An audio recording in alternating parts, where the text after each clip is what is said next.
Hello everyone, welcome to our channel Take Afro. Hope you all are doing great.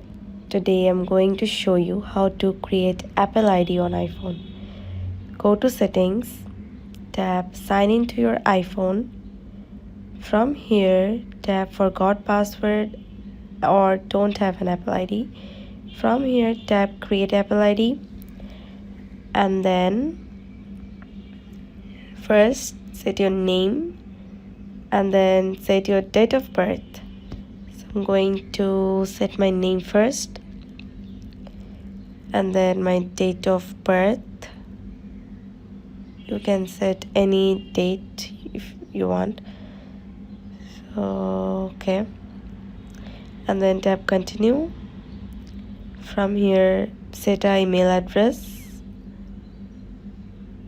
and then tap continue, and then your Apple ID will be created. So this is how you can create your Apple ID on iPhone. Thanks for watching. Hope this video helps you. Don't forget to subscribe to our channel.